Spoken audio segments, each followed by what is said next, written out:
बिस्मिल्लाहिर रहमानिर रहीम नहमदुहु व नुसल्ली अला रसूलिल करीम।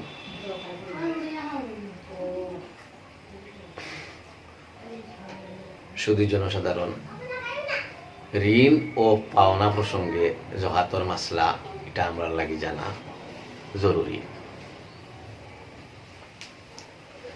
যদি কারো আছে টাকা পয়সা আছে কিন্তু এত পরিমাণ ঋণ যে এই ঋণটা যদি কর্তন করা হয় তাহলে জাকাত ওর নেশাব পরিমাণ তার কাছে আর টাকা পয়সা মাল দৌলত থাকে না, তাহলে এই ব্যক্তির উপরেও জাকাত ফরজ নাই।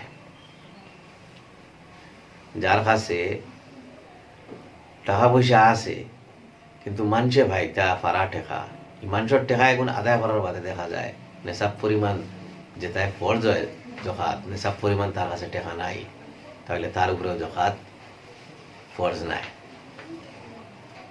এক গেল। কিন্তু সকল ঋণ সমান নাই। ঋণ দুই ধরনের হইয়া থাকে। একটা হইয়া তাহলে কি তোমার প্রয়োজনের ঋণ, দরকারি ঋণ, মানে আপনি বেরোফিট আজিয়া এখন লইতেও লাগে দরকারি ঋণ। আর আরেক বই গিয়া তাহলে গিয়া ব্যবসা বাণিজ্য বাড়াইবার উদ্দেশ্যে ঋণ, ফ্ল্যাট বানাইতা, বিল্ডিং বানাইতা, ব্যবসা বাণিজ্য বানাইবার উদ্দেশ্যে ঋণ। এখন দরকারি ঋণ যেগুলো মানে নিজের প্রয়োজন পূরণ করবার ঋণ, যেটা সকল প্রয়োজন নাই, ব্যবসা বাড়াইতে ইতা নাই, দরকারকু মেটাইতা ও ঋণ। ওগুন বাদ দিয়া যদি নেশাব পরিমাণ বাকি তাকে কি না তার হিসাব কর্তা, যদি নেশা পরিমাণ থাকে তাহলে জাকাত ফরজ, আর যদি নেশা পরিমাণ থাকে না তরকারি ঋণগুলো আদায় করার বাদে তাহলে জাকাত ফরজ নাই।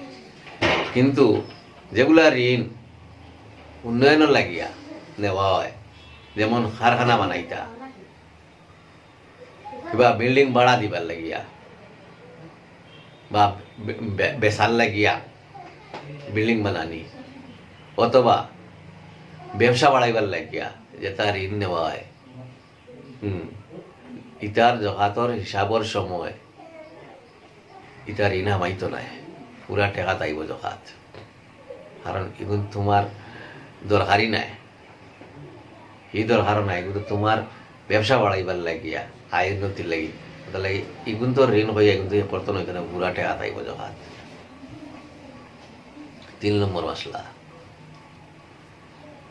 বিয়া শাদির মরর যে অংশ বাকি থাকে এটা স্বামীর কাছে স্ত্রীর পাওনা, জামাইয়ের কাছে বউর পাওনা। কিন্তু এই পাওনা যদি পাওনাটা স্বামীর উপর জাকাত ফরজ না হওয়ার ক্ষেত্রে কোনো প্রভাব ফেলে না, অর্থাৎ যথাযোগ্য সম্পদের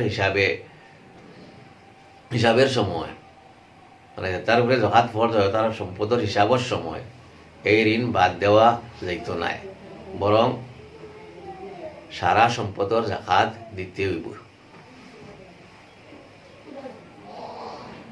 এক কথা জানা রাখা বেটাইনর লাগি জরুরি, যত বিয়াতি বেটাইন আছে, বিনা উজরে মোর আদায় করা দেরি করা অত্যন্ত নিন্দনীয় কাজ। 3 নম্বর মাসলা, অন্যরে যে টাকা খরচ হিসাবে দেওয়া হয় বা ব্যবসায়ী কোনো বস্তু বাকি দেওয়া হয়, বাকি বেচা হয়, এই ভাবনা টাকা আলাদাভাবে বা জহাতযোগ্য সম্পদ যেগুলো আছে এর সঙ্গে মিলাইয়া যদি নেশা পরিমাণ হয়ে যায় তাহলে কিন্তু জাকাত দেওয়া ফরজ। আবার অনুভব, অন্যরে টাকা খরচ দিছ বা ব্যবসায়ী কোনো বস্তু অন্যর কাছে বাকি বেচিছ,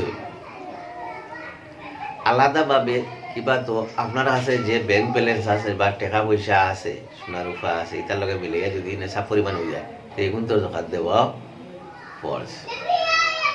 5, পাওনা উসল হওয়ার পরে মানুষের কাছে আপনি পাইতা পাওনা এগুন উসল হওয়ার পরে টেকা জহাত দেওয়া বা জহাত আদায় করা ফরজ হয়, তার আগে আদায় করা জরুরি নাই। তবে যদি আদায় করিলেন জহাত আদায় হয়ে যাব। 6 নম্বর মাসলা, উপরোক্ত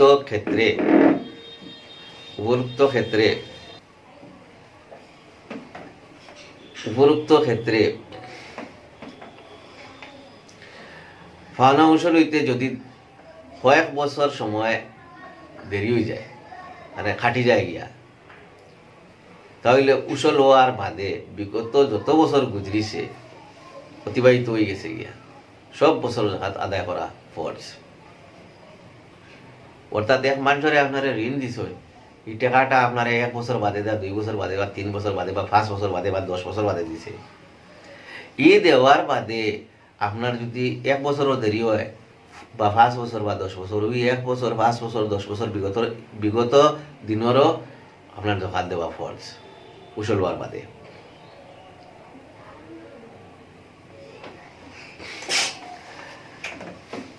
ছয় নম্বর মাসলা, স্বামীর কাছে পাওনা মোহরানা নিসাব পরিমাণ হইলেও এগুলা স্ত্রীর হস্তগত হওয়ার আগ পর্যন্ত জাকাত দেওয়া ফরজ হয় না। স্বামীর কাছে পাওনা মোহর নিসাব পরিমাণ থাকলেও তা স্ত্রী বা বিবির হাত লাগার আগ পর্যন্ত জাকাত ফরজ হয় না। আর আত হওয়ার বাদে,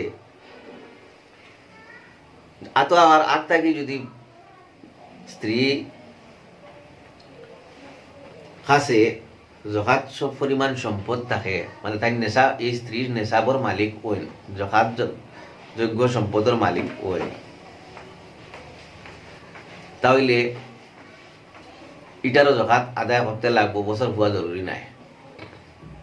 হমার লগে এড হইয়া ফকুর যেদিন বছর হইব গুরু লগ হইয়া দেওয়া। আর যদি যথাযোগ্য থাকেন না, তাহলে এখন থাকিয়া যেদিন তার কাছে এই মোহর আইসি, আর এই মোহর যদি নেশাবান মানুষ থাকে, তাহলে এখন থেকে 1 বছর ঘুরার বাদ থেকে জাকাত আদায় করা ফরজ।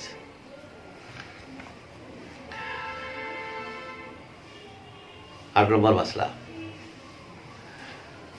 যদি স্ত্রীর মোহরানা পাওয়ার আগ থাকি নেশাব পরিমাণ অর্থ বা সম্পদের মালিক থাকিয়া থাকেন, তাহলে এই সম্পদের মোহরানা অন্য টাকা পয়সা বা সম্পদের সঙ্গে যোগ হইয়া, মানে মিলিয়া, সেই আগর ফুন্না সম্পদের বছর পুরা হওয়ার পরে সারা মালের উপরে জাকাত ফরজ হইব, সারা মালের জাকাত দিতে লাগবে।